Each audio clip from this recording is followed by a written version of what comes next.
चाकरवाड़ी, जिला भीड़, संत श्री ज्ञानेश्वर माउली जी की सिद्धपीठ क्षेत्र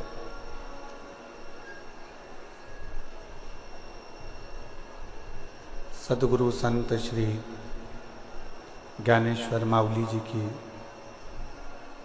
पुण्यमय आनंदमय ये पवित्र धरा सिद्ध क्षेत्र चाकरवाड़ी बीड़ जिले के अंतर्गत इस पवित्र कथा का लाभ लेने का सौभाग्य प्राप्त हुआ है।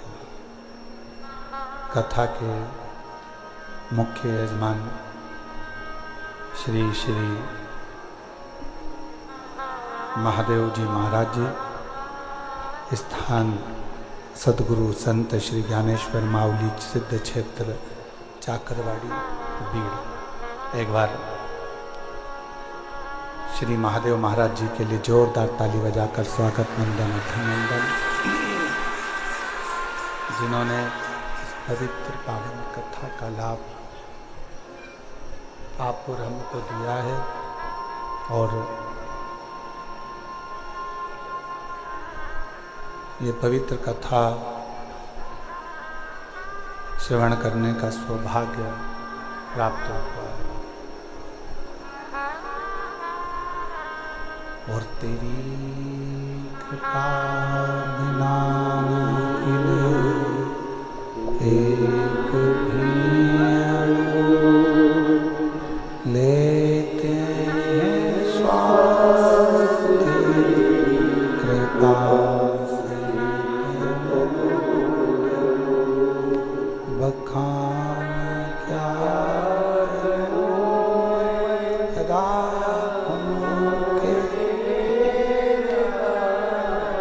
चपटी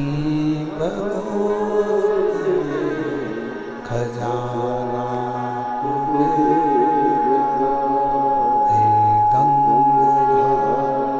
मुक्ति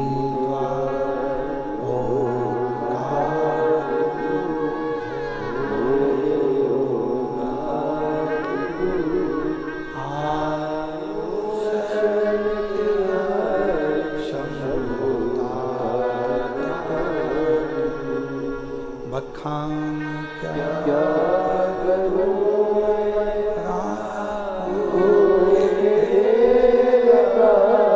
चपटी खजाना गंगधा मुक्ति द्वार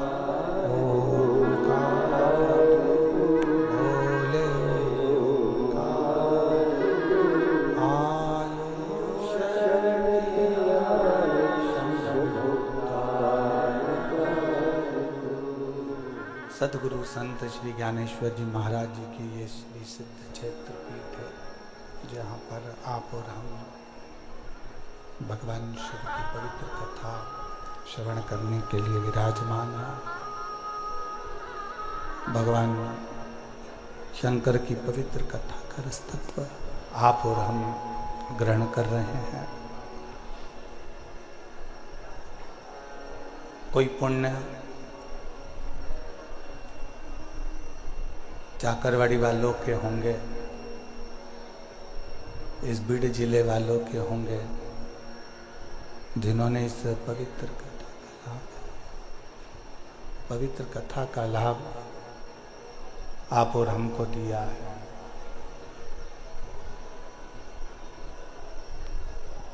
आज जो कथा प्रारंभ हो रही है, शिव जी का ही बड़ा अलौकिक दिन है। प्रदोष के दिन इस कथा का प्रारंभ इस पवित्र सिद्ध क्षेत्र से हो रहा है।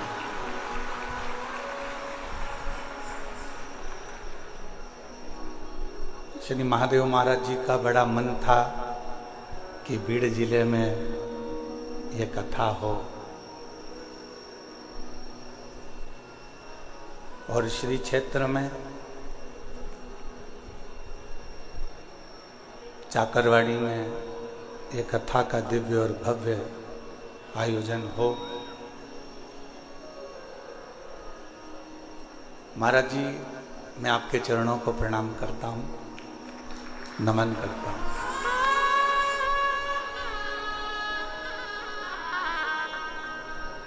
कथा को लेने के लिए आप जितनी बार भी मिलना हुआ, हमको लगता था स्वयं संत ज्ञानेश्वर जी का दर्शन आपके रूप में हो रहा है। और इतनी सरलता, इतनी सहजता आपके अंदर विराजमान है कि जैसा एक संत का स्वरूप होता है, संत का भाव होता है, संत का स्वभाव होता है। हम कहेंगे अगर कहीं देखने जाना हो तो श्री महादेव महाराज जी के पास जाकर देखिए। सरलता।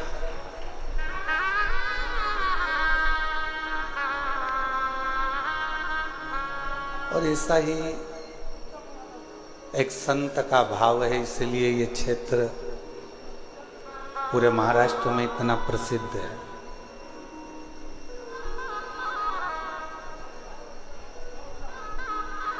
जब कल हम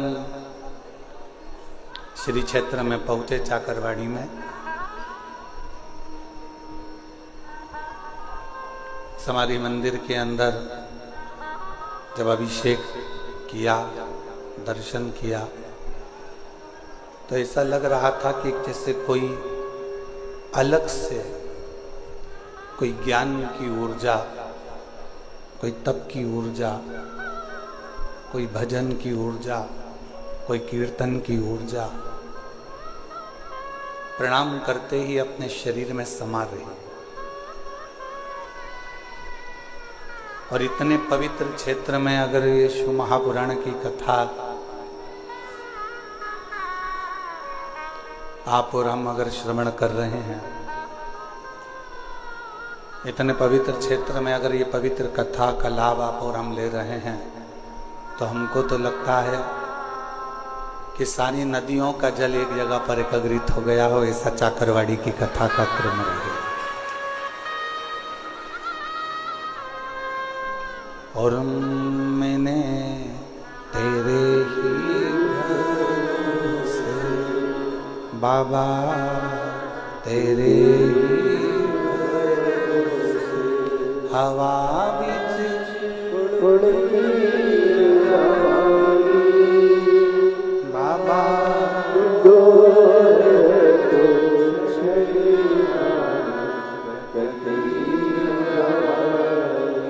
भोले में तेरी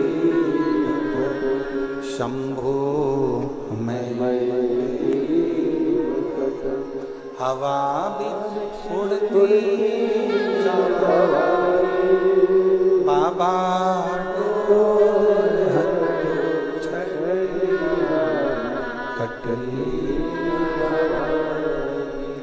तो ये सिद्ध क्षेत्र में चाकरवाड़ी जिला बीड़ के अंतर्गत ये पवित्र कथा का लाभ आप और हम ले रहे हैं।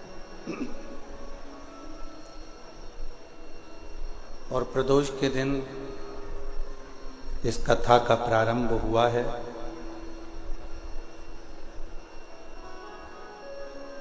शिव कथा कहती है किसी संत की पवित्र भूमि पर जब किसी संत की ही कथा का रसतत्व ग्रहण करने का सौभाग्य मिले,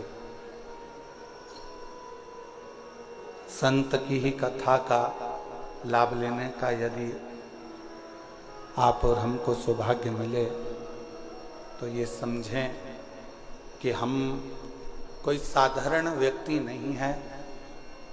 कहीं भगवान शिव की कृपा से किसी संत की शरणागति में संत का ही रसतत्व ग्रहण करने का सौभाग्य शिव जी की कृपा से प्राप्त हुआ।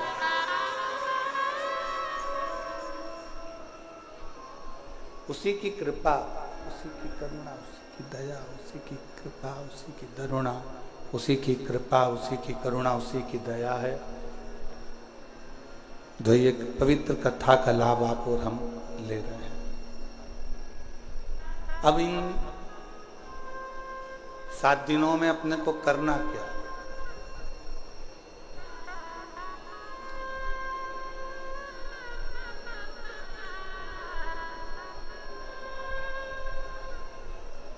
अपना घर छोड़ा, पीछे की आवाज बढ़ाओ। राधे, पीछे की आवाज बढ़ाइए, पीछे की, जहां जनता खड़ी हुई है।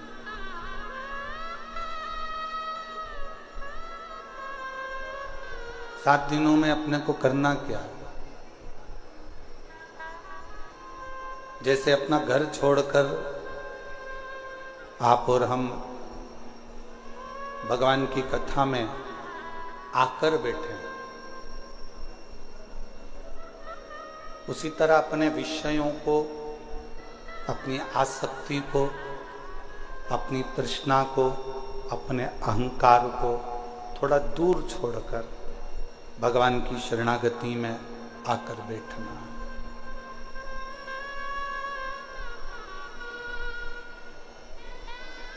शिवगण भृंगी पर आधारित ये शिव महापुराण की कथा होगी।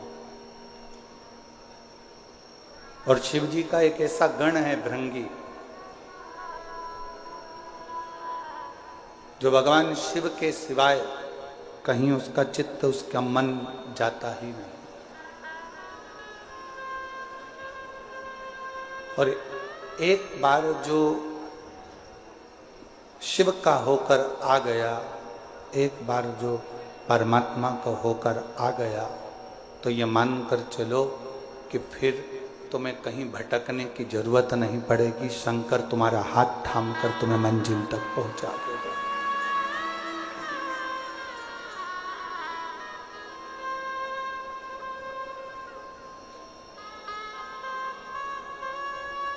हमने कथा के पहले भी वर्णन किया है कि शिव महापुराण की कथा करवाने वाला कोई दूसरा नहीं होता, स्वयं देवाधिदेव महा, जम के बोलो जरा, देवाधिदेव महादेव होते। और आज वास्तव में कथा के यजमान भी महादेव महाराज ही हैं।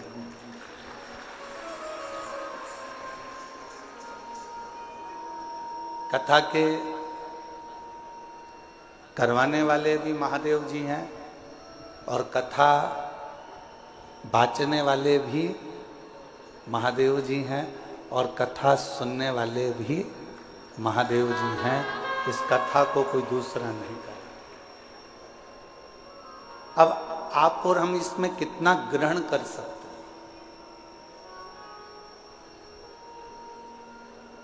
आप और हम इसमें से कितना ले सकते हैं? कितना अपनी जिंदगी में उतार सकते हैं, कितना प्राप्त कर सकते हैं, या आप और हमारे ऊपर निर्भर करता है।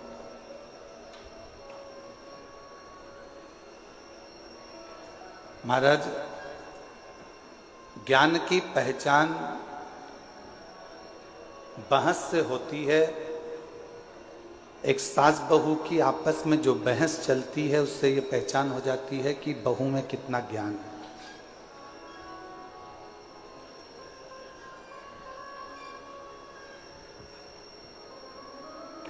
परिवार के किसी व्यक्ति की बहस चलती है तो उससे ये मालूम पड़ जाता है कि कौन के परिवार में कितना ज्ञान है।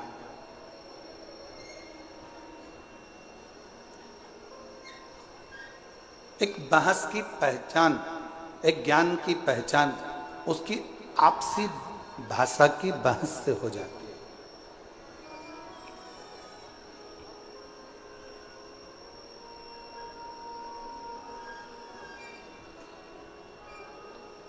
आप में कितना ज्ञान है, या आप किसी से तर्क कर रहे हो, वितर्क कर रहे हो, किसी से बातें कर रहे हो, किसी से बोल रहे हो, बहुत जल्दी पहचान में आ जाता है कि आपके अंदर कितना ज्ञान है, कितना ज्ञान भरा हुआ है, कितना ज्ञान आपके अंतर्गत समाहित है, कितना ज्ञान आपके अंतर्गत है।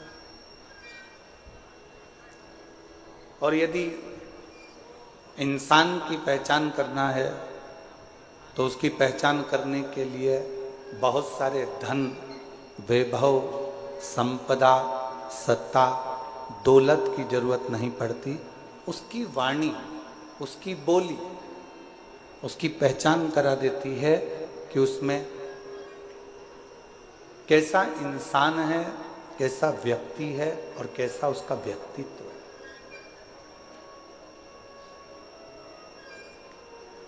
केवल वो बोलेगा, केवल उसकी वाणी निकलेगी, केवल उसके शब्द निकलेंगे, केवल वो बोलेगा और उससे उसकी पहचान हो जाएगी कि इसकी वाणी के अनुसार ये इंसान कैसा है। अब उसको परखने की जरूरत नहीं है, उसको बहुत जानने की जरूरत नहीं, उसको बहुत देखने की जरूरत नहीं, केवल उसको उसकी वाणी, उसकी शब्द, उसकी बोली ही उसकी पहचान बता देती है।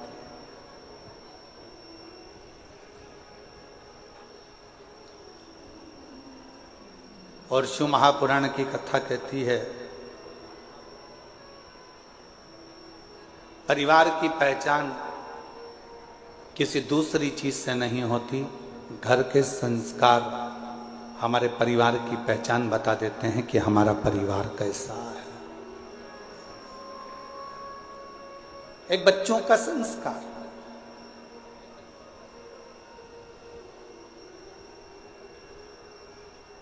एक प्रसंग याद आता है और ये केवल कोई कथा नहीं है, ये ओरिजिनल प्रसंग है जिसको हमने अखबार में पढ़ा था, शायद 4-6 साल पुराना हो सकता है।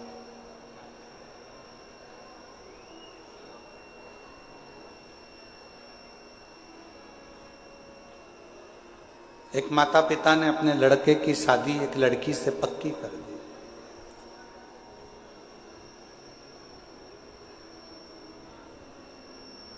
दिखने में सुंदर है लड़की, अच्छी है, श्रेष्ठ है, सुंदर है, पढ़ी लिखी भी है।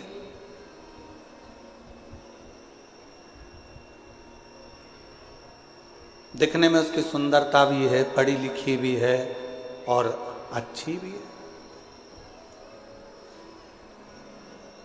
विवाह पक्का हो गया, सगाई हो गई, संबंध जुड़ गया। अब जो लड़के के पिताजी थे, उनके घर में कोई लड़की नहीं थी, तो जिस लड़की से उनका संबंध जुड़ा था उसको उन्होंने बेटी मान लिया। और बेटी माना और ये मन में विचार करा कि ऑफिस जाता ही हूं, बीच में लड़की वालों का घर पड़ता है, कभी कभी चले जाया करूंगा, मिल के आ जाया करूंगा।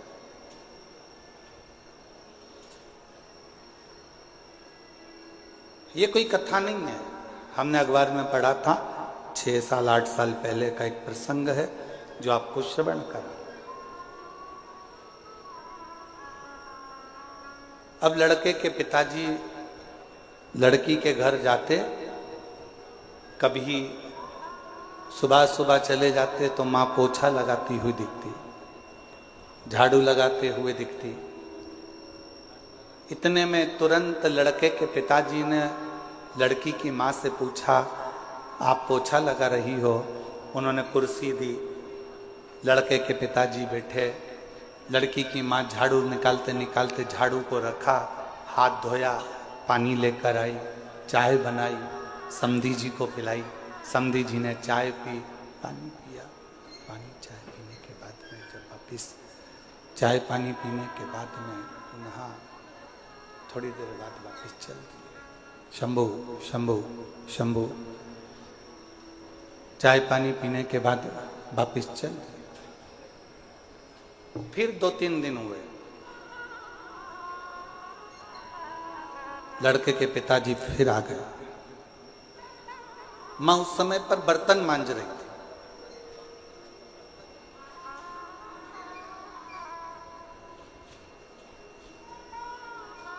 ससुर जी ने पूछा, समधी जी ने पूछा, क्यों साहब समधी जी कहाँ गए? कहा वो काम से गए। बेटा काम से गया, बेटी अंदर है। अच्छा,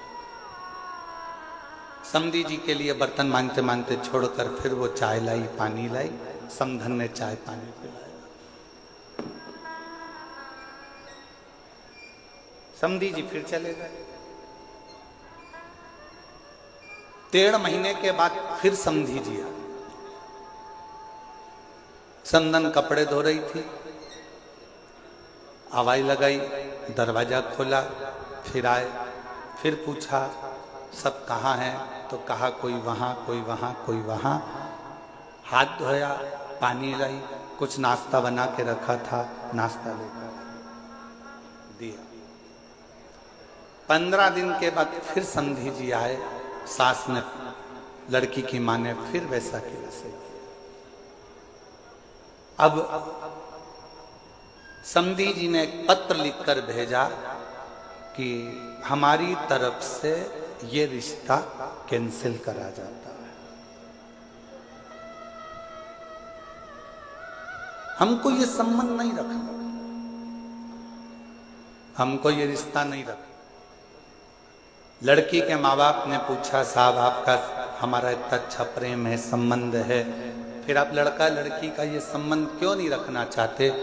तो लड़के के पिता ने पत्र भेजकर लिखा, हमें हमारे घर में बहू चाहिए जो अपने माँ बाप का आदर करती हो, वो आदर अपने सास ससुर का करे।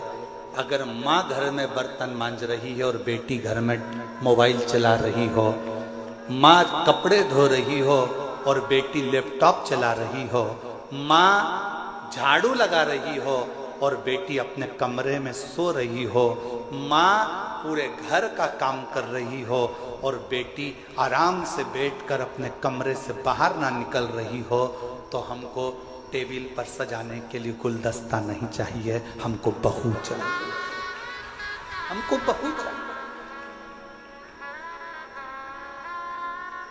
खूब पढ़ाओ बेटियों को।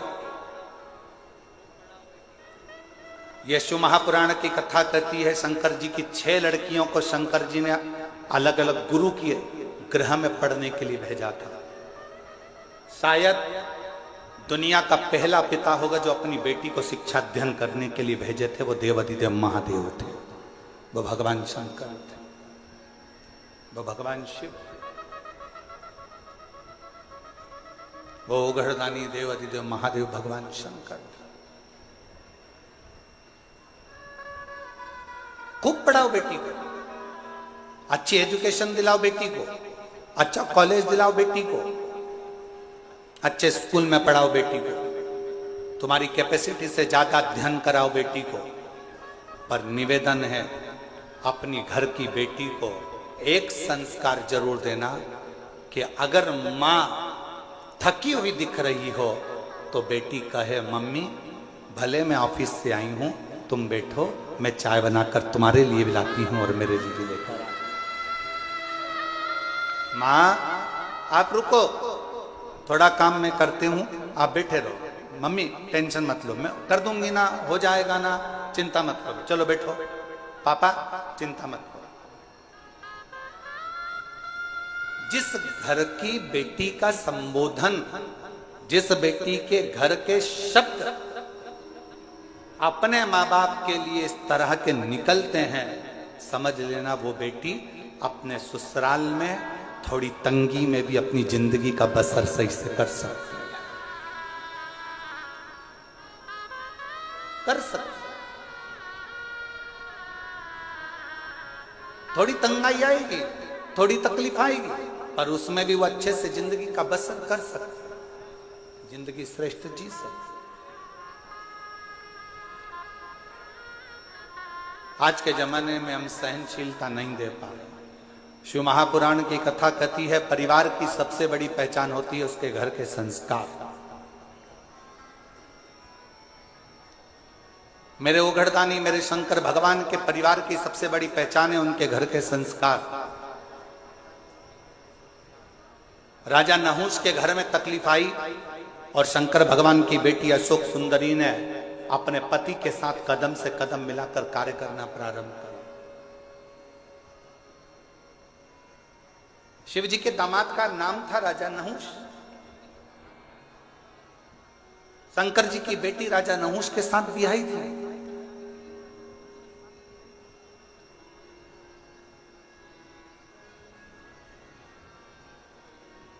ऐसा नहीं है कि जिंदगी में मुसीबत नहीं आती। हम पहले भी कथा के माध्यम से आपको कहे थे, मंगल सूत्र गले में लड़की के इसलिए बांधा जाता है, विवाह के समय पर लड़का लड़की के गले में मंगल सूत्र इसलिए बांधता है क्योंकि मंगल सूत्र में एक जैसे दाने नहीं होते।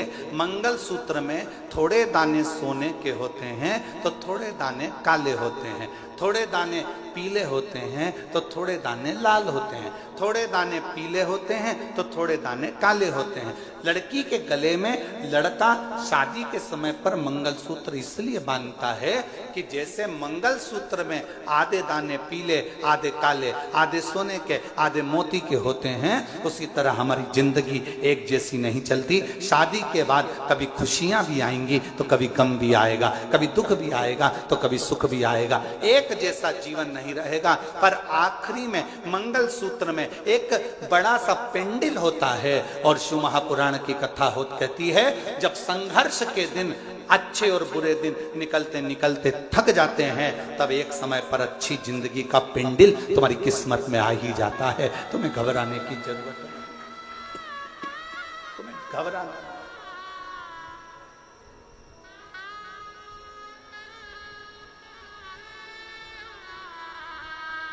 एक अच्छे परिवार की पहचान, एक अच्छे परिवार की पहचान उसके घर के संस्कार से होती है। कैसा संस्कार है उसका, ये उसके घर की पहचान बता देती है।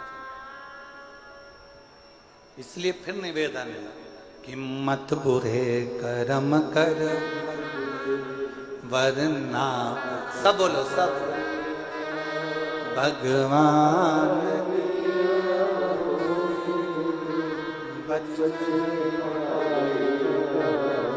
तू बच नहीं,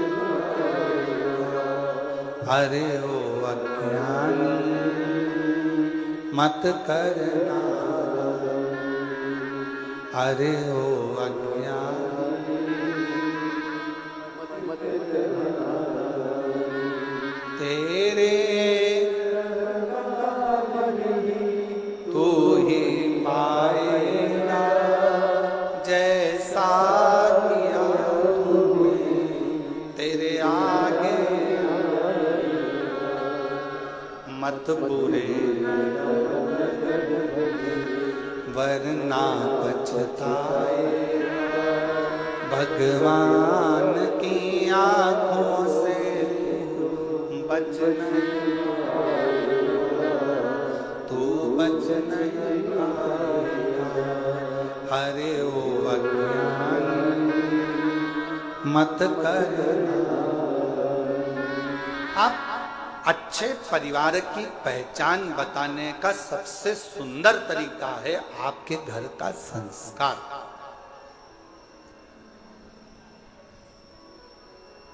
आपके घर का संस्कार कैसा? कोई आया, आप खड़े होकर उससे मीठी वाणी में बात कर लिए, जल का पूछ लिए, प्रणाम कर लिए, नमन कर लिए, सत्कार कर लिए, उतने में पहचान हो जाती है कि परिवार कैसा।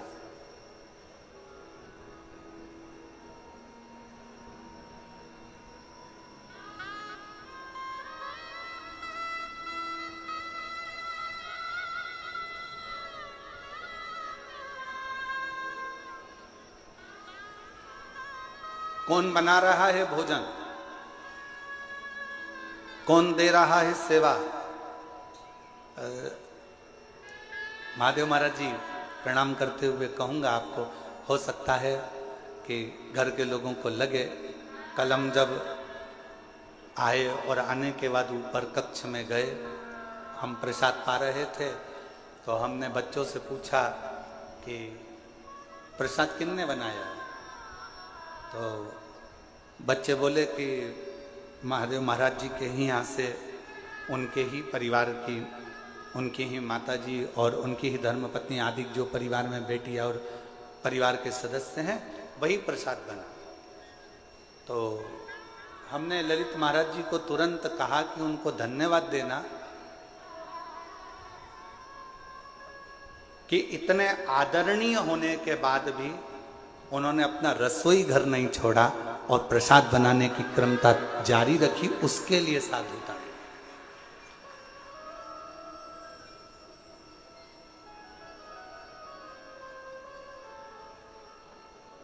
अन्नपूर्णा का घर जब अन्नपूर्णा खुद संभालती है ना, अन्नपूर्णा का घर जब घर की मां स्वयं संभालती है ना, तो उस रसोई घर में रसोई का स्वाद स्वयं अन्नपूर्णा महारानी आकर देना प्रारंभ कर देती है, स्वयं मां देती।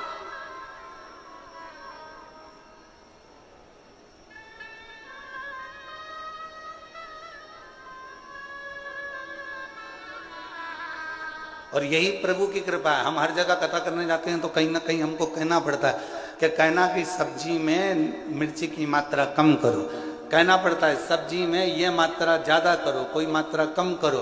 पर पहली बार प्रसाद पाने के बाद ये कहना पड़ा कि सारी प्रसादी अन्नपूर्णा महारानी ने बनाई है, सब प्रसाद अच्छा स्वीकार। कहना ही नहीं पड़ा। क्यों? क्योंकि घर की मर्यादा, संस्कार और घर के नियम ये मूल हो।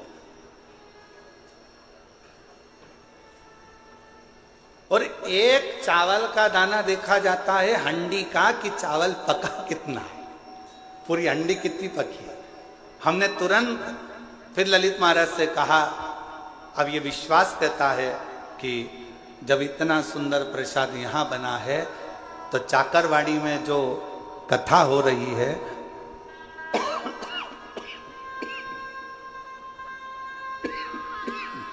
उसके भंडारे का प्रसाद भी बड़ा सुंदर बन रहा होगा और सब आराम से प्रेम से पा रहे हैं।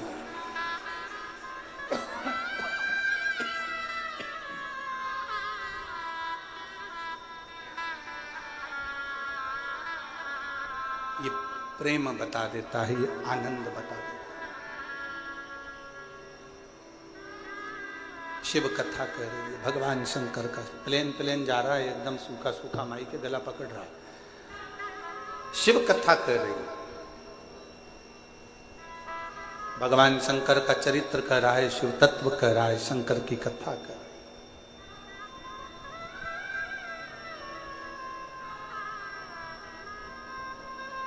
आपके घर के संस्कार बता देते हैं कि परिवार कैसा है। आपकी बोली बता देती है इंसान कैसा है। आपकी बहस एक दूसरे के प्रति तानाकसी बता देती है कि आपका ज्ञान कैसा है।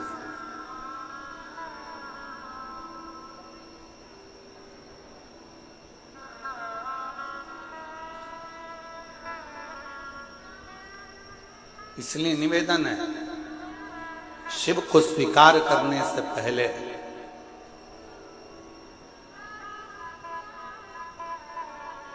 शिव को स्वीकार करने से पहले सदगुरु श्री संत ज्ञानेश्वर माउली जी की इस पवित्र धरा से कहूं मैं आपको कि शिव को स्वीकार करने से पहले अपने भीतर के अहंकार को, अपने भीतर की अभिमतता को, अपने भीतर के अहम को तुम्हें दूर फेंकना पड़ेगा।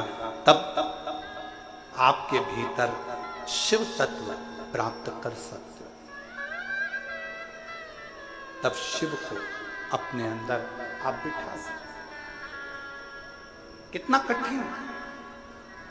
देवराज नामक का ब्राह्मण कुल में जन्म ले लेता है, ब्राह्मण कुल में पैदा होता है, ब्राह्मण कुल में रहता है, ब्राह्मण के घर में जन्म लेता है, ब्राह्मण के कुल में जन्म लेता है और आखिरी में वो अपने पथ से भ्रष्ट हो जाता है।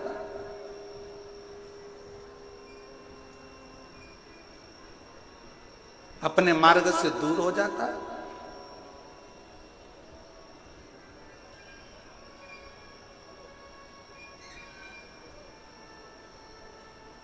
जरूरी नहीं है एक साधारण से परिवार में चर्मकार जी के घर में भी एक बालक जन्म लेते हैं संत श्री रविदास जी महाराज। चमड़े का जूता बनाते बनाते भी संतों की श्रृंखला में प्रथम गिनती में आ जाते हैं, वो संत श्री रविदास जी हो जाते हैं।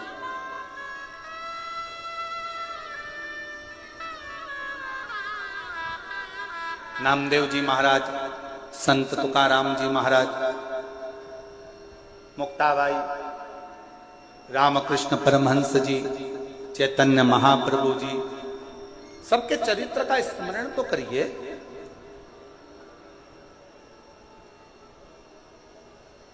संत श्री नामदेव जी महाराज को एक बार रोक लिया गया, कीर्तन कर रहे थे, विठल विठल विठल विठल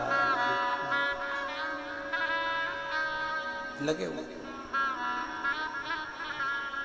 अपनी भक्ति में अलमस्त नामदेव जी महाराज राम कृष्ण हरि जय राम कृष्ण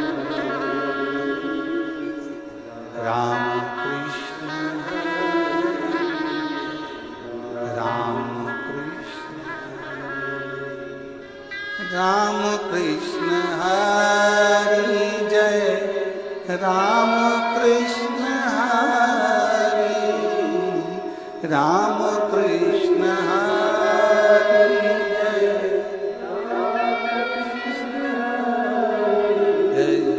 राम कृष्ण हरि राम कृष्ण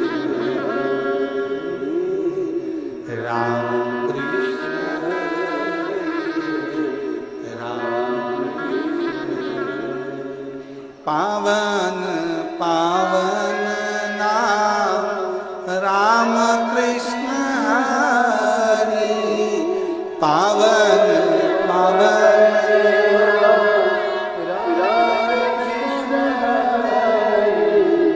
राम कृष्ण हरि जय राम राम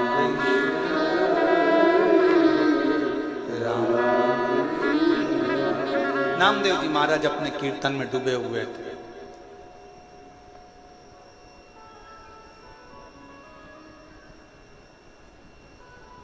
जो भगवान को मानता ही नहीं था, जो कभी भगवान पांडुरंगा को जानता ही नहीं था, जो कभी हरि विठ्ठल का स्मरण करता ही नहीं था, जिसने कभी मंत्र जाप नाम जाप कीर्तन किया ही नहीं था, उसने नामदेव जी को कीर्तन करते करते रोक दिया। एक बार रोका, नामदेव जी महाराज नहीं रुके, वो अपनी मस्ती में गुनगुनाते रहे, राम कृष्ण राम कृष्ण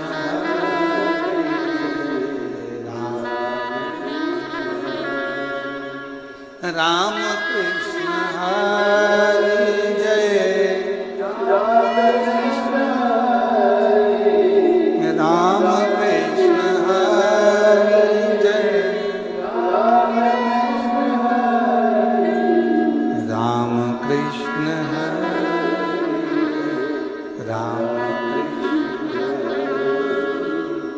राम कृष्ण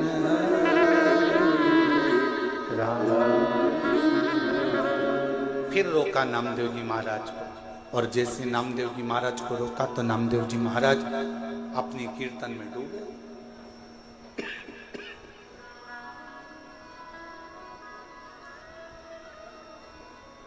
बार बार नामदेव जी को रोका जा रहा, नामदेव जी महाराज रुकते हैं, फिर रोका, फिर नहीं रुके। आखिरी में नामदेव जी महाराज थोड़ी देर स्तुप्त होकर खड़े हो गए, हाथ में वीणा और करताल,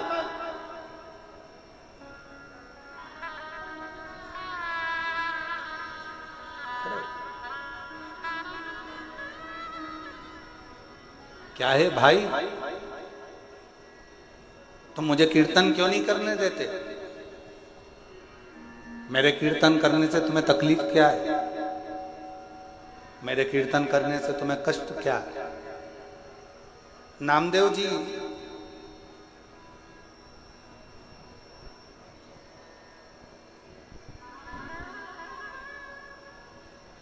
भगवान कभी दिखता ही नहीं है, तो फिर कीर्तन किसका कर रहे हो? नामदेव जी बोले, भगवान भले ना दिखे पर भगवान हमारे अंदर, तुम्हारे अंदर, संपूर्ण जगत के अंदर मेरा पांडुरंगा हरि विठ्ठल समाहित रहता है। हर एक के अंदर मेरा पांडुरंगा हरि विठ्ठल सब में समाहित रहता है, सब में समाहित। हम कैसे मान सकते हैं? नामदेव जी ने एक लोटा पानी मंगवाया, एक डब्बी नमक मंगवाया, सामने वाले व्यक्ति को दिखाया, ये क्या है?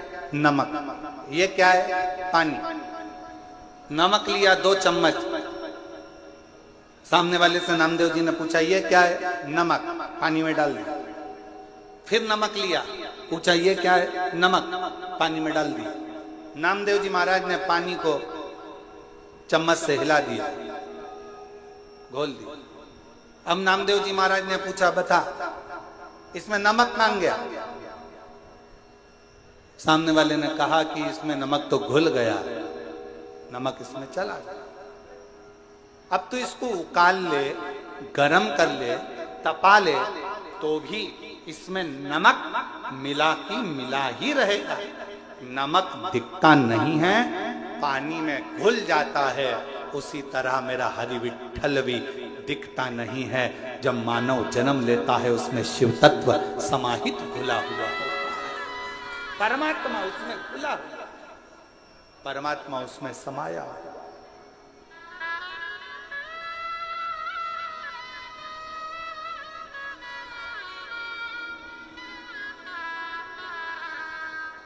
और उस परमात्मा को जानने के लिए कुछ नहीं करना, हमें देखना नहीं है, परमात्मा को महसूस करना। भगवान हमारे अंदर है कि नहीं, इसको महसूस करने के लिए ही हमारा कीर्तन, भगवान का मंत्र जाप, शिव महापुराण की कथा, भगवान का स्मरण, भगवत नाम, भगवान की कथा, ये सब हो।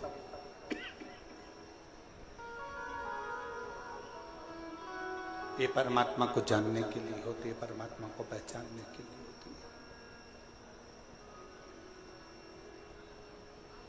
हमारे अंदर शिव तत्व कितना है, हमारे अंदर भगवान कितना समाहित है, हमारे अंदर भगवान कितना समाया हुआ है, इसकी पहचान हमारी कथा, भगवान शंकर का चरित्र, भगवान की पावन कथा हमको बता देती है कि हमारे अंदर शिव तत्व कितना है।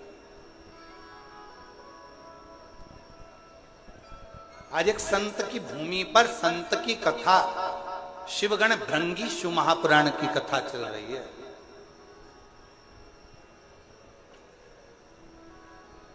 और कितना विचित्र शिव भक्त होगा, जरा विचार करिएगा, जिसने वर में मांग लिया था भगवान शंकर से कि अगर कोई पत्ती भंवरा झूठा भी कर दे तो तुम स्वीकार कर लेना, कोई पुष्प यदि भंवर भ्रमरा झूठा भी कर दे तो तुम स्वीकार कर लेना।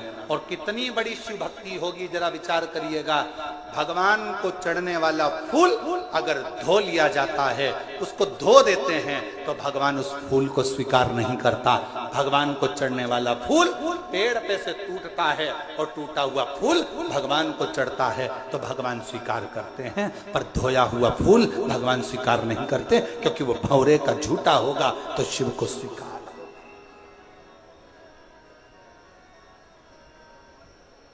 कितना विचित्र कथा है।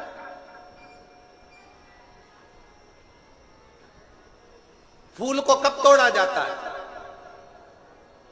जम के बोलो जरा।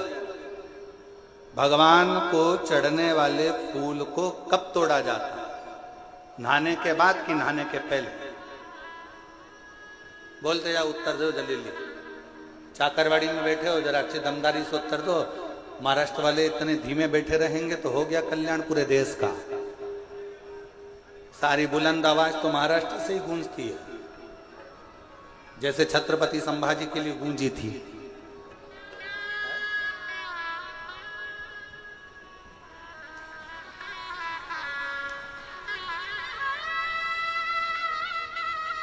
बोल बम का नारा है, आवाज नहीं आई, दमदारी से बोलो। बोल बम का नारा है, सारी समस्या का हल श्री शिवाय। भगवान के लिए फूल कब तोड़ा जाता है? नहाने के बाद कि नहाने के पहले? ठीक है।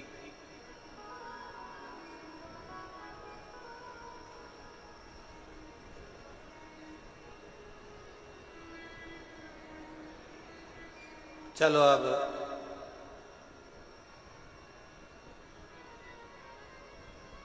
पुष्प शिव महापुराण की कथा बाची थी, किन किन ने सुनी थी? उस कथा को एक बार हम पुनः, अगर बीच में कभी योग लगा तो आस्था चैनल वालों से कहेंगे कि उस कथा को एक बार वापिस आस्था चैनल पर दिखाओ। पुष्प शिव महापुराण की कथा वो 5 दिन की थी। उसमें पंच पुष्प का वर्णन किया था कि पुष्प, कौन सा फूल जमीन पर गिरा हुआ भी मेरे भगवान स्वीकार कर लेते हैं, कौन सा पुष्प जहरीला है जो किसी देवता पर नहीं चढ़ता वो भगवान स्वीकार कर लेते हैं, कौन सा पुष्प जिसको कीड़ा भी चख ले, भंवर भी झूठा कर दे, जिसको खंडित भी किया जाता है तो भगवान स्वीकार कर लेते हैं। कौन सा पुष्प?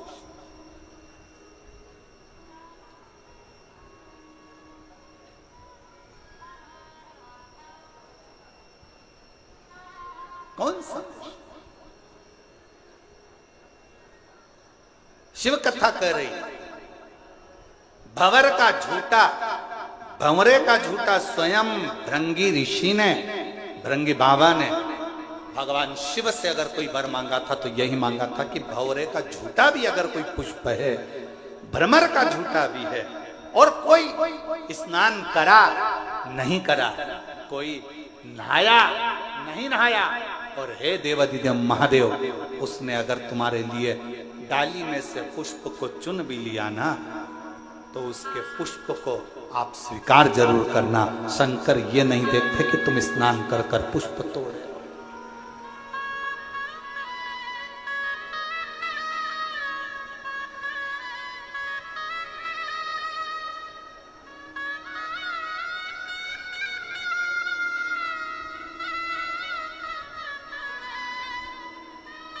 बस वो तो हृदय से मांग लो, हृदय से।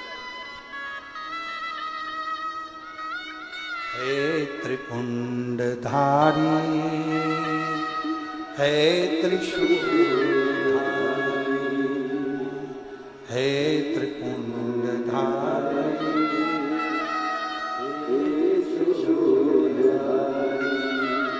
अपनी शरण में हमको अब ना लीजिए, अपनी शरण में हमको हे ना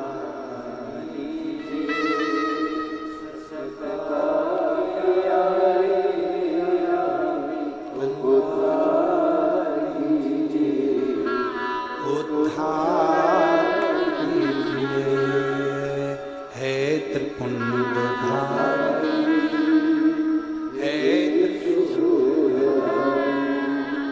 चरणों में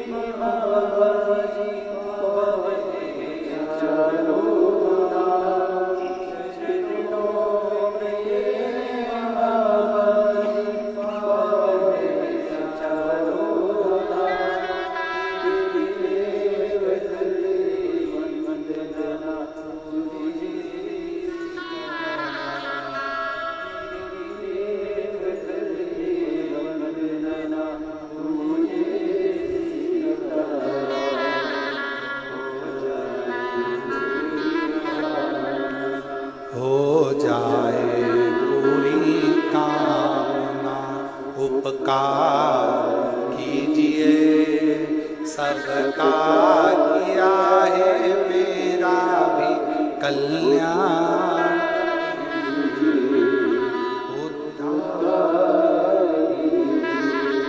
हे त्रिपुंडधारी हे त्रिशूल।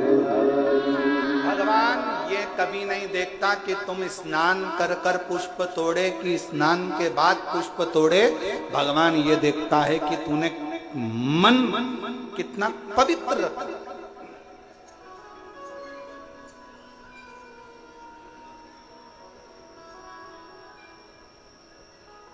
अब एक उत्तर दो चाकरवाड़ी वालों साहब, ए बीड़ जिले की जीजियों और जितने मेरे जीजा बैठे सब उत्तर देना, बेटियां बेटे सब उत्तर देना, मेरी माएँ भी उत्तर दें, मेरे बाबा भी उत्तर दें। मरने से पहले भगवान का नाम लेना जरूरी है कि नहाना जरूरी है?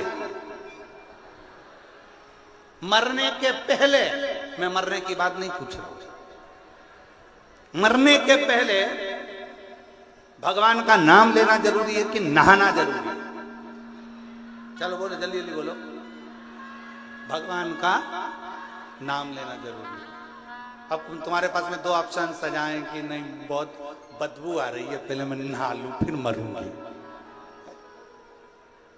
राम नाम बाद में लूंगी, कृष्ण नाम बाद में लूंगी, शिव नाम बाद में लूंगी, भगवान का नाम बाद में नहीं। प्राण छूटने वाले हैं, अंतिम क्षण चल रहा है, कोई नहीं देखेगा कि तुझे हॉस्पिटल में पड़े हुए कितने दिन हो गए, कितने दिन से तूने स्नान नहीं करा, कितने दिन से तू नहाया नहीं, कितने दिन से तूने ब्रश नहीं करा, कितने दिन से तू कभी स्नान नहीं कर पाया। कोई नहीं देखेगा, हर व्यक्ति एक बात कहेगा, अंतिम क्षण है, राम कहो अंतिम क्षण है, कृष्ण कहो अंतिम क्षण है, पांडुरंगा हरि विठ्ठल कहो अंतिम क्षण है, शिव का नाम लो अंतिम क्षण है, भगवान को याद करो। कोई नहीं कहेगा 8 दिन पहले नहाया था अभी तक नहाया नहीं, मरेगा तो नरक जाएगा, बैकुंठ जाएगा कि नहीं जाएगा, कोई नहीं कहेगा। सब कहेंगे अगर मरने से पहले भगवान का नाम ले लिया तो बैकुंठ तो चला गया, नहाया कि नहीं नहाया किसी को मतलब नहीं।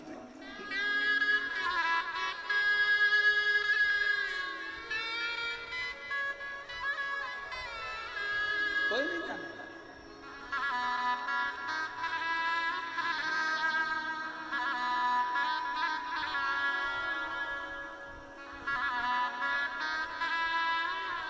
कोई नहीं जानेगा महाराज, कोई नहीं पूछेगा। यहां सब शिव के होकर शिव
शमशान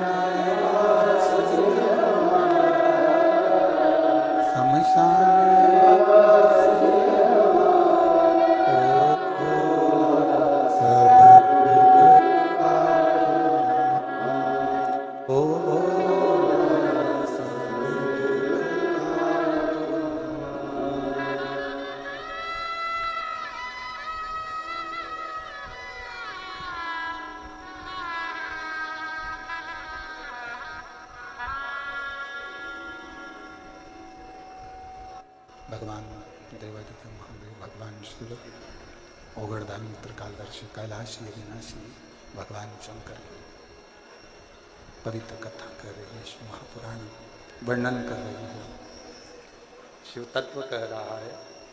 भगवान ओगरदानी त्रिकालदर्शी, कैलाशी अविनाशी शिव की कथा कर रही है।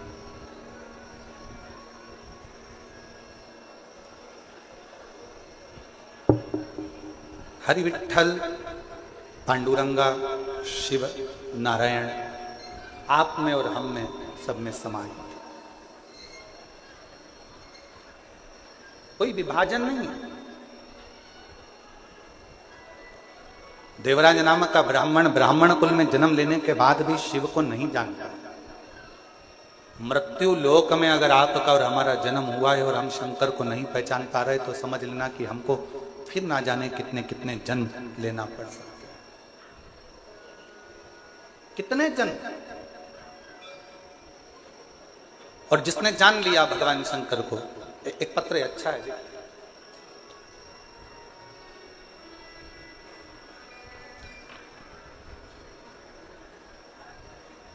मैं सो शारदा जीवन राव जगताप,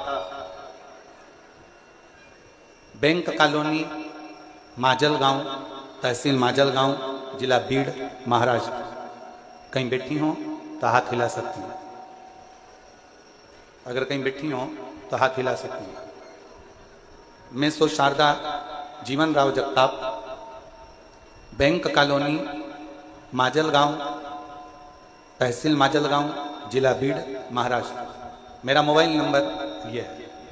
कहीं बैठी हो तो हाथ हिला सकती हैं। बैठी हैं, हाथ हिला दें एक बार। और अगर साथ में बच्चे आए हों तो उनको लेकर आ सकते हैं। मेरा एक बेटा था, 2 बेटियां हैं। मेरा 22 साल का लड़का जो 13/1/2023 को मेरा 22 साल का लड़का कार के एक्सीडेंट में मर गया। जब मेरा 22 साल का लड़का कार दुर्घटना में चला गया, मैं टूट गई। हम पति पत्नी दिन रात रोते रहते, आंखों से आंसू बहते रहते। इतना दुख था कि हम वर्णन नहीं कर सकते। गुरुदेव, एक दिन मेरी बहन की बेटी ने बताया कि परभणी महाराष्ट्र में संजय भाऊ जाधव जी कथा करा है। शिव महापुराण की कथा है। ऐसा सुना है कि पंडाल में बैठकर जो मांगा जाता है भगवान शंकर वो देता जरूर। जादव जी ने 5 दिन की कथा करवाई है। कहीं योग बना है परभणी का, चलो तुम भी उस कथा में चलो। पति पत्नी कथा में पहुंचे। पंडाल में कहीं जगह नहीं थी, बाहर बैठ गए, कथा सुनते, विनती करते, रोते रहते। मेरी बहन की लड़की से मैंने कहा कि वो सीवर वाला महाराज क्या करेगा, शिव पुराण भी क्या करेगी, क्योंकि 22 साल का लड़का चले गया। मेरी 2 लड़कियां हैं, पर अब तो मेरा रजस्वला धर्म भी नहीं आता, अब मैं रजो भी नहीं होती। अब मेरा रजो धर्म खत्म हो गया, और रजो धर्म खत्म हुए भी कई साल हो गए। तो अब ना तो शिव पुराण कुछ कर सकती है, ना वो सीवर वाला महाराज कुछ बता सकता है। क्या करें। मेरी बहन की बेटी ने कहा, पाऊ तो मौसी आप बैठो, कथा सुनो, वहां की मिट्टी को अपन उठा लाएंगे। पंडाल की मिट्टी नहीं होती, वहां इतने लोग शिव शिवाय नमस्तुभ्यम का जाप करते हैं, वहां की मिट्टी भी पवित्र हो जाती है। वहां की मिट्टी को अपन उठा लाएंगे, कंकर शंकर पूजन करेंगे, सीहोर चलेंगे। हमने परभणी महाराष्ट्र की कथा सुनी, वहां की मिट्टी को ले गए, पार्थिव शिवलिंग का पूजन करते, सीहोर गए, कंकर शंकर पूजन करी, बाबा से विनती करी, बाबा कुछ तो कृपा करो। डॉक्टरों को दिखाया, डॉक्टर कहते हैं अब तुम कभी मां नहीं बन सकती, तुम्हारा रजो धर्म नहीं आता। पर बाबा तो बाबा है गुरुदेव, हमें क्या मालूम था कि पंडाल में कथा सुनने का फल क्या इतना होता है। खूब रोती थी पंडाल में बैठकर। मेरा 22 साल का लड़का चले गया, 22 साल का लड़का चले गया। तू कुछ भी कर, मेरा लड़का मुझे दे दे। मैंने एक बार नहीं 2 बार पशुपति व्रत करे, और हर बार एक ही बात कहती, वो सियोर वाला महाराज छाती ठोक कर कहता है कि तू देता जरूर है, तू खाली नहीं रख सकता। मैंने 2 पशुपति व्रत करे हैं, मुझे तू वर प्रदान कर। बाबा 2 बार आंकड़े की जड़ मान ली, कुछ तो कृपा कर। 2 बार सियोर आ गई, बाबा ने ऐसी कृपा करी कि मेरा गर्भ बिना रजो धर्म के ठहर गया, और बाबा की कृपा से मुझे 2 बेटों ने जन्म लिया। मेरे गर्भ से 2 बेटों ने जन्म लिया। और बाबा डॉक्टर भी आश्चर्य में है कि ये कैसे हो सकता। मेरे बाबा 22 साल का एक लड़का गया था, आज मेरे कुबेर भंडारी ने मुझे 2 लड़के दे दिए, और उन दोनों का फोटो मैं लगा रही हूँ, दोनों का फोटो लगा, आप देख सकते हैं। और अगर बच्चे आए हों तो बच्चों को लेकर आप लोग एलईडी पर दोनों बच्चों का फोटो आस्था चैनल पर देख सकते हैं, एलईडी पर देख सकते हैं। और तेरी कृपा का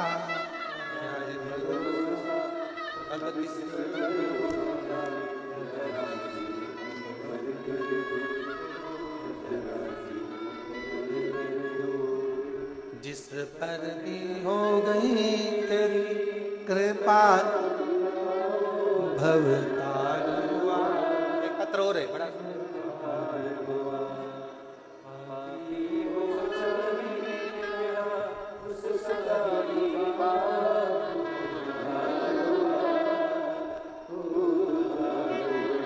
सुप्रिया संतोष के कान, पुणे की रहने वाली हूँ, बाबा को प्रणाम करती हूँ। कहीं बैठी हो तो पुणे से आई हैं, कहीं बैठी हो हाथ हिला सकती हैं। पुणे से संतोष के कान, पुणे से कहीं बैठी हो तो हाथ हिला सकती हैं। और आई हो तो बच्चे को लेकर, एक तो भीड़ ज्यादा है ना, तो पीछे भी अगर कहीं बैठे हो तो हाथ हिला सकती हैं। सुप्रिया संतोष के कान, पुणे से रहने वाली हूँ। बाबा शादी के 15 साल हो गए थे, लेकिन संतान नहीं थी। सारे डॉक्टरों से इलाज करवाया, लेकिन कुछ भी ना हो पाया। मेरी माँ ने मुझे बताया कि टीवी पर कथा आती है, और मेरी माँ आपकी कथा 2021 से सुनती आ रही है। मैंने आपने बताया हुआ सफेद आंकड़े की जड़ और पशुपति व्रत दोनों उपाय किए, और बाबा की ऐसी कृपा हुई, मेरे घर में 15 साल के बाद 2024 में बेटे ने जन्म लिया। बाबा की कृपा से मैं बाबा को यहाँ प्रणाम करने के लिए आई। कहीं बैठी हो तो हाथ हिला सकते।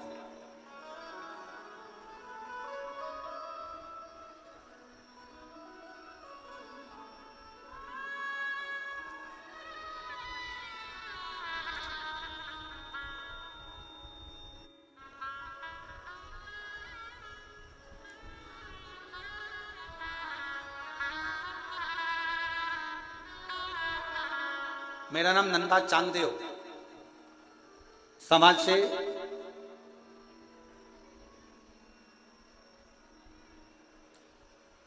पाटोदा जिला बीड़ से हूं। मेरा मोबाइल नंबर ये है। मेरे छाती में गठान हो गई थी, जो 4 साल पहले ऑपरेशन से निकाल दी गई थी, लेकिन फिर से दूसरी साइड में छाती में गठान हो गई। मैं बहुत डर गई थी। अभी ऑपरेशन से एक गठान को निकलवाया, अब फिर से दूसरी गठान हो गई।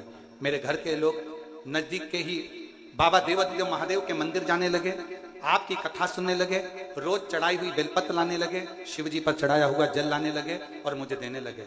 कहते थे अगर बेलपत्र खाओगी और पानी चढ़ा हुआ पियोगी तो शिव गठान को गला देंगे। श्री शिवाय का नमस्तुभ्यम जाप करती।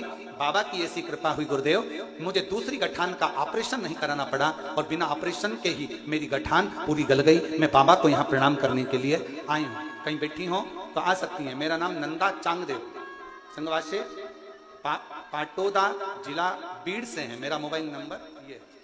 और तेरी कृपा का आ जाइए।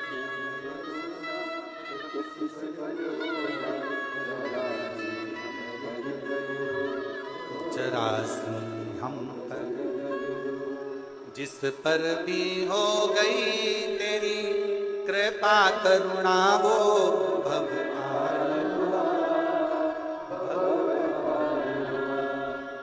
भक्ति हो चाहे जितना उसका भी बाबा उद्धार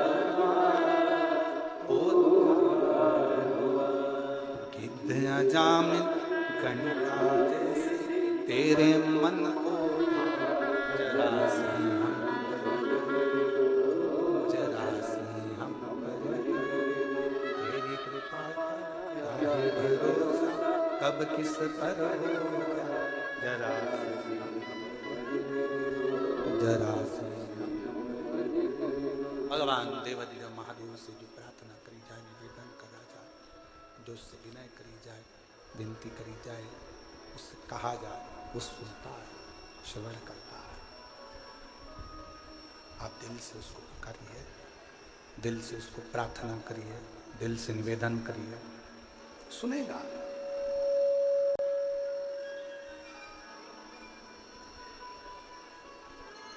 देवराज नाम के ब्राह्मण का तो विश्वास से ही शिव पर नहीं।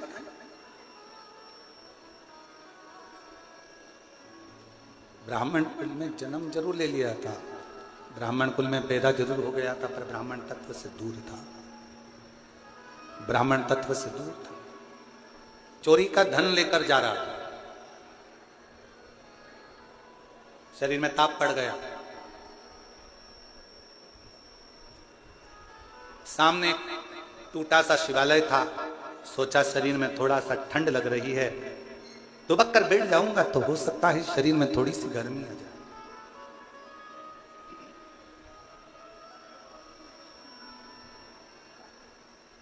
एक दीवाल का सिराना लिया और दीवाल की आड़ कर कर एक दीवाल का लेकर दीवाल की आड़ कर कर बैठ गया।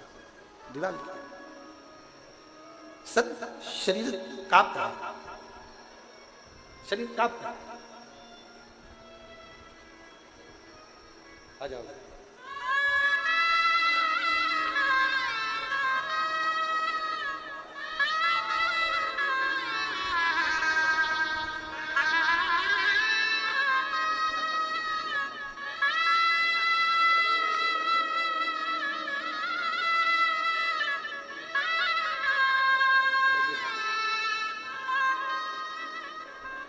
छाती में एक गठान पहले हुई, जिसका ऑपरेशन करवाया, दूसरी गठान फिर हुई। शिव पर भरोसा कर कर बेलपत्र और शिव का चढ़ा हुआ जल पीना प्रारंभ करा। ऑपरेशन की जरूरत नहीं पड़ी, दूसरी गठान अपने आप गल गई। ये शिव की उदाहरण। एक बार जोरदार ताली बजाएं। शिव तत्व, शिव कथा कह रही है, प्रेशर बढ़ाओ, प्रेशर नहीं आ रहा, गला पकड़ रहा। शिव तत्व कह रहा है, भगवान शंकर का चरित्र कह रहा है, शिव महापुराण की कथा कर, भगवान शंकर का पवित्र चरित्र वर्णन कर रहा है। देवराज शिव को नहीं जानता, भगवान शंकर के मंदिर कभी नहीं गया, ना शंकर को कभी प्रणाम करा, ना निवेदन करा, ना प्रार्थना करी। पहली बार शिव के मंदिर में दीवार के पास टिक कर, शिव जी के मंदिर में टिक कर दीवार के पास लगकर शरीर कांप रहा था।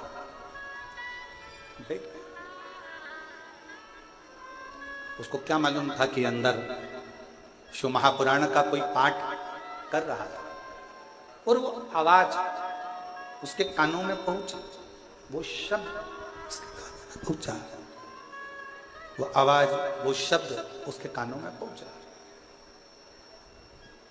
थोड़ी थोड़ी देर में जो कथा कह रहे थे वो आवाज लगा रहे थे, हर हर महा। इसको थोड़ा क्रोध आया, गुस्सा आया। एक तो शरीर में कष्ट है, ऊपर से इतनी तेज तेज तेज तेज आवाज लगा रहे हो, इतना तेज तेज चिल्ला रहे हो। वहां से वो उठकर चल दिया।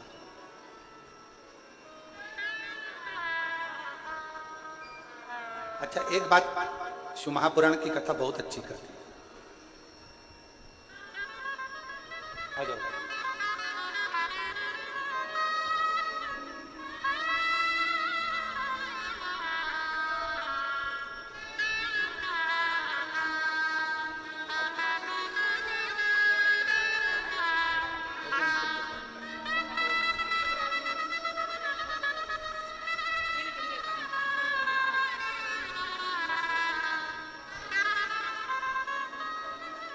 जो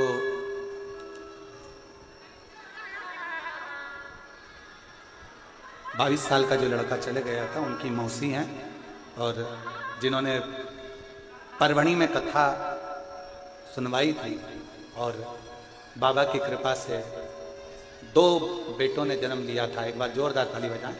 शिव तत्व शंकर की कथा, उनकी करुणा, उनकी दया कृपा, शिव कथा कर रही है, भगवान शंकर का चरित्र, शिव महापुराण की कथा कर। देवराज को शिव भक्ति का बल नहीं था। शिव महापुराण एक बात बहुत अच्छी कहती है कि वृक्ष की पत्तियां भले सूख जाए, वृक्ष के पुष्प भले सूख जाए, पर वृक्ष की जड़ हमेशा ताजी की ताजी, गीली की गीली बनी होना चाहिए।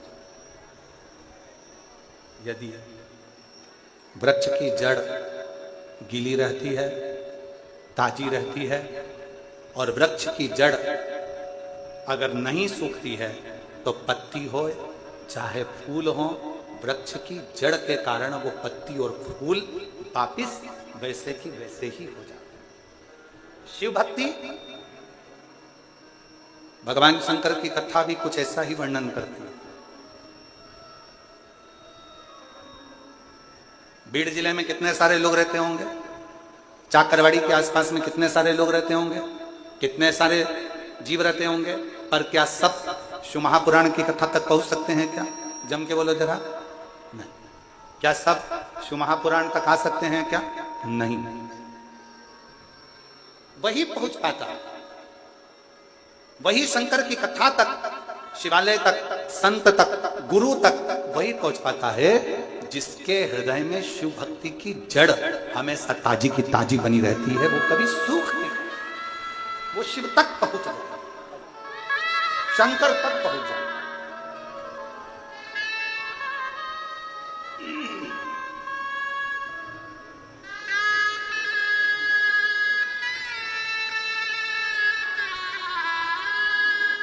पंद्रह वर्ष के बाद हुआ है। एक बार जोरदार ताली बजाओ।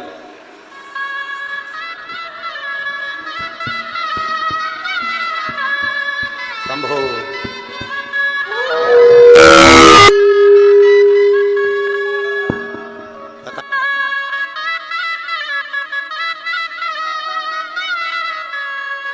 कथा करेंगे पक्का है।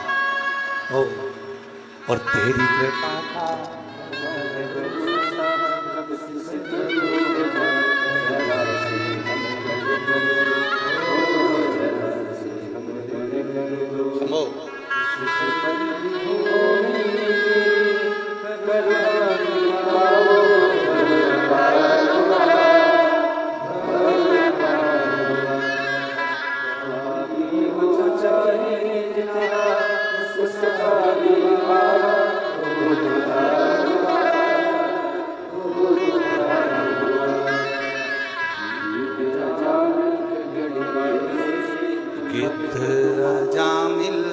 गणिका जैसे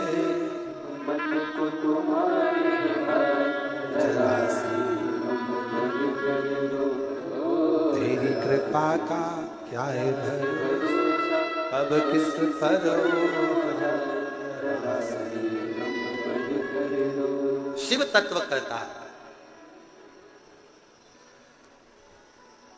अगर कभी पूर्व का कोई हमारा और आपका संग रहा हो, कोई पूर्व का शिव और आपका संग रहा हो, तो वो संग एक ना एक दिन शिव भक्ति में दृढ़ता उत्पन्न कर देता, शिव भक्ति में दृढ़ता दे देता।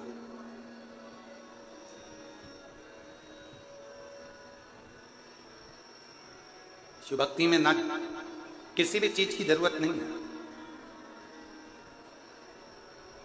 दुनिया के लोग अगर आपसे कह दें कि शंकर जी की भक्ति करने के लिए ये चीज चाहिए, तो नहीं चाहिए। शिव भक्ति में सबसे ज्यादा जरूरी है तुम्हारा मन, दिल, हृदय और आपके भीतर का विश्वास।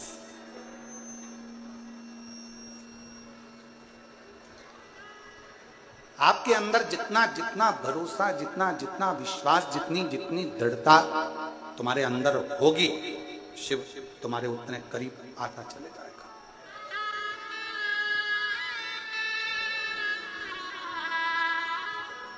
इंसान का जन्म हर घर में होता है।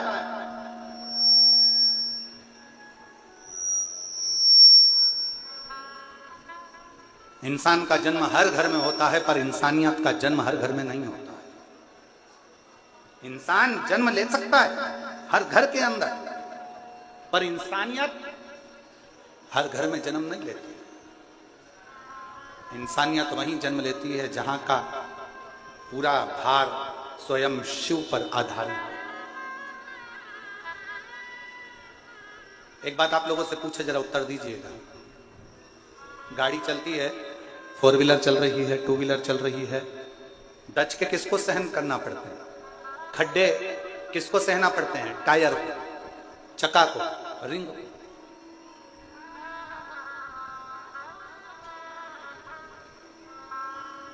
जितने दच के आएंगे, जितने खड्डे आएंगे, वो चक्के को सहना पड़ रहा है, टायर को सहना पड़ रहा है, क्योंकि उसको चलना है, मंजिल तक पहुंचना है। उसको मालूम है मेरे अंदर, इस गाड़ी के अंदर बहुत सारे बैठे हुए हैं, इन सबको मंजिल तक पहुंचाना है।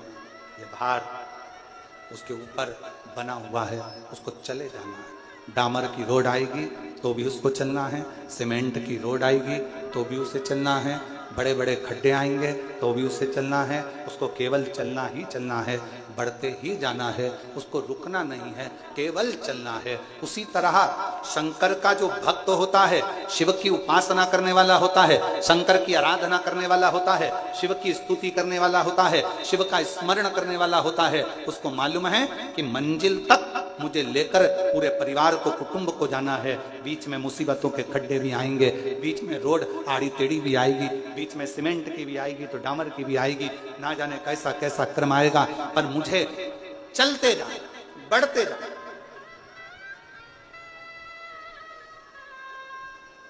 थोड़ा कष्ट आएगा जिंदगी में, ऐसा नहीं कि कष्ट नहीं आ सकता, तकलीफ नहीं आएगी या परेशानी नहीं आती है। कोई तुमसे कह दे, कोई महाराज ऐसा मिल जाए और तुमसे कह दे कि तुम्हारी जिंदगी में मैं दुख नहीं आने दूंगा, तो व्यर्थ की बात है, समझ लेना पक्का झूठा महाराज। कोई तुमसे कह दे कि तेरी जिंदगी में मैं तकलीफ नहीं आने दूंगा, दुख नहीं आने दूंगा, समझ लेना पक्का झूठा है महाराज। दुख आएगा, एक साधारण मनुष्य की जिंदगी में भी दुख आता है तो एक महाराज की जिंदगी में भी दुख आता है। एक गरीब की जिंदगी में भी दुख आता है तो एक करोड़पति की जिंदगी में भी दुख आता है। जितना ललाट पर पूर्व में लिखा हुआ है, कुर्सी, पद, प्रतिष्ठा, सम्मान, यश, ये सारा की सारा तुमने पूर्व में किसी को दिया होगा, तो आज तुम्हें कुर्सी भी मिल रही है, पद भी मिल रहा है, प्रतिष्ठा भी मिल रही है, यश भी मिल रहा है। नहीं तो तुम्हारे ही नाम का एक व्यक्ति हाथ ठेला धका रहा है, तुम्हारे ही नाम का एक व्यक्ति घर में काम कर रहा है, तुम्हारे ही नाम का एक व्यक्ति किसी के यहाँ झाड़ू लगा रहा है, एक व्यक्ति पोछा लगा रहा है। नाम की मूलता नहीं है, मूलता है तुम्हारे कर्म की। इसलिए जो पूर्व में करा आज सुख भोग रहे हो, और आज करोगे तो बाद में सुख भोगने को मिलेगा। जैसा कर्म करोगे उस कर्म के अनुसार तुम्हें फल की प्राप्ति। ये कर्म की प्राप्ति। और कोई अच्छे जन्म के, कोई पूर्व अच्छे कर्म मुझे बाबा, पिछले जन्म मुझे बाबा। जहां सारी दुनिया झुकती है, जहां सारी दुनिया झुकती, मुझे वो आली दरबार मिला, दरबार। कोई पूर्व का सुख होगा जो आज मिल रहा है, कोई पूर्व का अच्छा कर्म होगा जो आज मिल रहा है। अच्छा, एक बात और समझ लो जरा अच्छे से। एक ही कॉलेज में, जिस कॉलेज में तुम पढ़े उस कॉलेज में 50 बच्चे पढ़े होंगे। बोलो पढ़े कि नहीं पढ़े, जम के तो बोलो। जिस स्कूल में तुम पढ़े उसमें 50 बच्चे पहले भी पढ़े होंगे। जब तुम जन्मे उसी तारीख को लाखों लोग जन्मे होंगे। बोलो जन्मे कि नहीं जन्मे। जिस समय तुम जन्मे उस समय भी, या तो हमारा साइंस कहता है हर घड़ी हर पल लाखों लोग एक साथ जन्म लेते हैं, तो क्या सारे की सारे करोड़पति बन जाते हैं? क्या सारे के सारे मिनिस्टर बन जाते हैं? क्या सारे के सारे मंत्री बन जाते हैं? क्या सारे के सारे अच्छे औहदे पर पहुंच जाते हैं? नहीं। एक तो पूर्व जन्म का कोई अच्छा कर्म, दूसरी आपकी जिंदगी की मेहनत, आपका परिश्रम, आपका लगन और आपकी मेहनत आपको एक ना एक दिन मंजिल तक ले जाकर छोड़ देती है। यह आपका कर्म मूल है। तारीख वही है। 10 तारीख को आपका जन्म हुआ तो 10 तारीख को बहुत सारों का जन्म हुआ। 15 तारीख को आपका जन्म हुआ तो 15 तारीख को बहुत सारों का जन्म हुआ। 16 तारीख को आपका जन्म हुआ तो 16 तारीख को बहुत सारों का जन्म हुआ। 17 तारीख को जन्म हुआ तो 17 को बहुत सारे हुए। तुम 9:15 पे जन्मे तो 9:15 पे ना जाने कितने बच्चे और जन्मे। सबका भाग्य एक जैसा नहीं हो सकता। सबका कर्म, सबकी लगन और सबका प्रारब्ध अलग अलग। इसलिए फिर निवेदन है,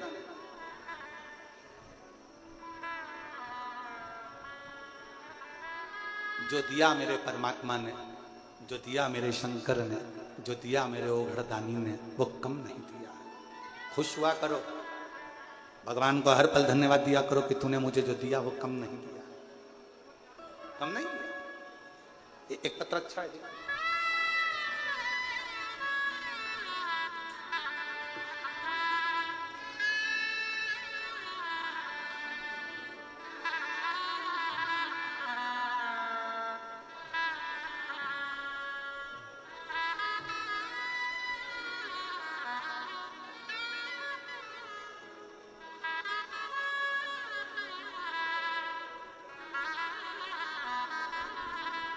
मेरा नाम सोमंगल सुधीर जोशी है, ग्राम अकोला, देव, जालना की निवासी हूँ। मेरा मोबाइल नंबर ये है। बाबा के आशीष का क्या वर्णन करूं गुरुदेव। एक दिन ऐसी ही यूट्यूब पर कथा देखते देखते आपकी शिव महापुराण अपने सुमधुर वाणी से श्रवण करने का लाभ हुआ। शिव भक्ति में जुड़ गई, साथ में अपने पति को भी जोड़ दिया। रुद्राक्ष महोत्सव में मिले पहुंची, क्षेत्र सीहोर पहुंचकर कथा सुनी। मेरी बेटी के लिए बस मांगा था कि उसकी सरकारी नौकरी लग जाए। मेरी बेटी कहती है, माँ मैं मेहनत कर कर कर थक गई, मेरी नौकरी नहीं लग रही। मैंने अपनी बेटी से कहा एक बार पशुपतिनाथ का व्रत कर और पंडाल में बैठकर कथा सुन। मेरी बेटी ने पंडाल में बैठकर कथा सुनी, पशुपतिनाथ का व्रत किया। और बाबा का मैं क्या गुणगान करूं गुरुदेव। मेरे बाबा ने मेरी बेटी की एक पंडाल में नहीं सुनी, 5 पंडाल में बैठकर कथा सुनी। और बाबा की कृपा से मेरी बेटी का सिलेक्शन स्वास्थ्य विभाग में हो गया और मेरी बेटी की गवर्नमेंट जॉब लग गई। मैं बाबा को प्रणाम करने के लिए आई। कहीं बैठी हो सोमंगला मंगल सुधीर जोशी आ सकते हैं। एक पत्र और बड़ा सुना, देखिए।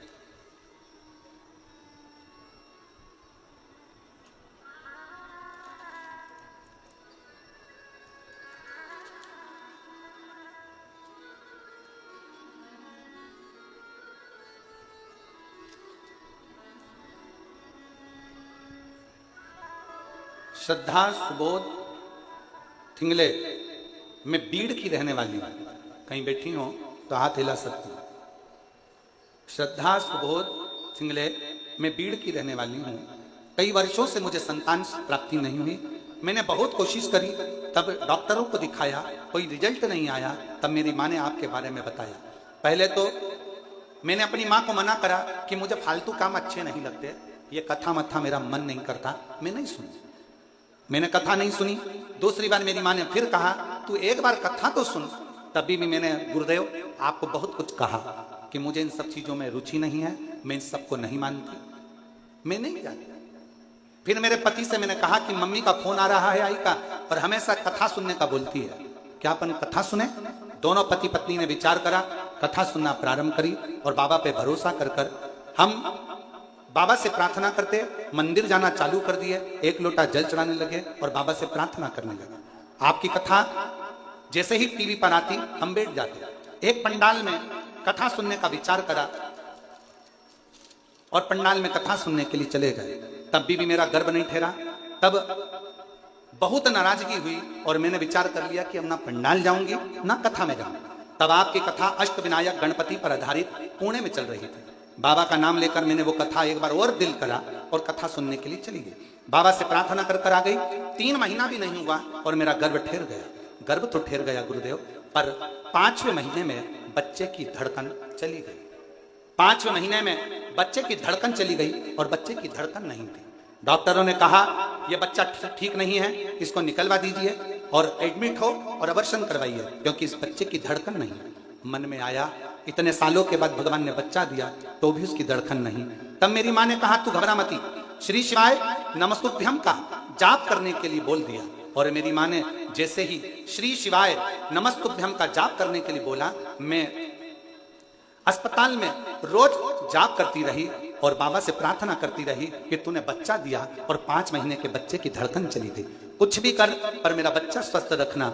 मैंने अपने पति से कहकर तुरंत मंदिर भेजा, बेलपत्र बुलाकर अपने गर्भाशय पर रखा और डॉक्टरों से कहा ऑपरेशन करने से पहले 15 मिनट रुक जाओ। मैंने फिर जाप किया और जाप करने के बाद डॉक्टरों ने फिर सोनोग्राफी करी तो पता चला कि बच्चे की धड़कन चलना प्रारंभ हो गई। मैं बाबा को प्रणाम करती हूँ और बाबा की कृपा से मेरे घर में संतान की प्राप्ति हुई, जिसका मैं फोटो लगा रही हूँ। अगर कहीं बैठी हो तो आ सकती हैं, बच्चे का फोटो लगाया गया। अगर कहीं बैठी हो तो आ सकती हैं और एलईडी पर बच्चों का फोटो आप देख सकते हैं। श्रद्धा सुबोध सिंगले, मैं बीड़ की रहने वाली हूं और प्रभु आपकी कृपा से सब काम करते हो भोले बाबा, मेरा नाम हो भोले आपकी सब काम हो, शंभु आपकी सब काम हो। शिव महापुराण की कथा कहती है शंकर पर करा गया विश्वास कभी टूटता नहीं है। एक प्रसंग बड़ा सुंदर स्कंद पुराण का, 2 चींटी एक नमक के ढेर पर रह रही है, एक शक्कर के ढेर पर।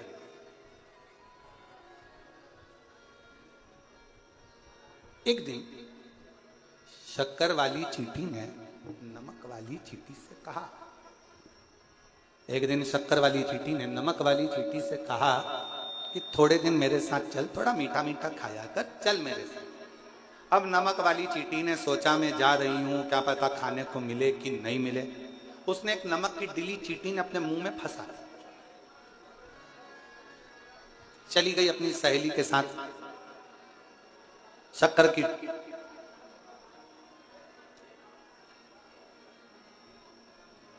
अब शक्कर वो नमक डली मुंह में है, शक्कर खाती है।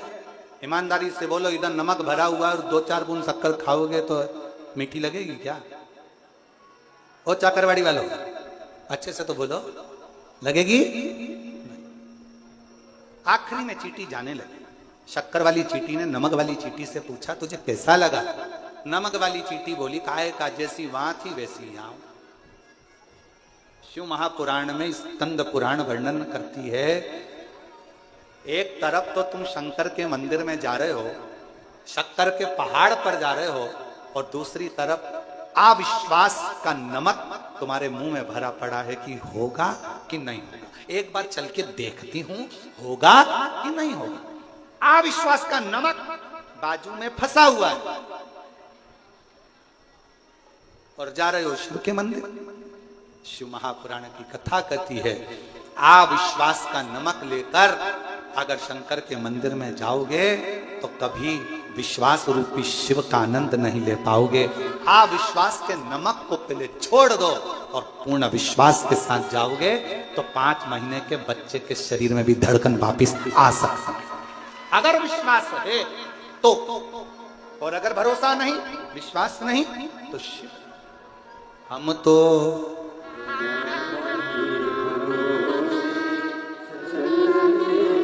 सब बोलो, सब जितने बैठे हैं चाकरवाड़ी के सब बोलो, हम तो भरोसे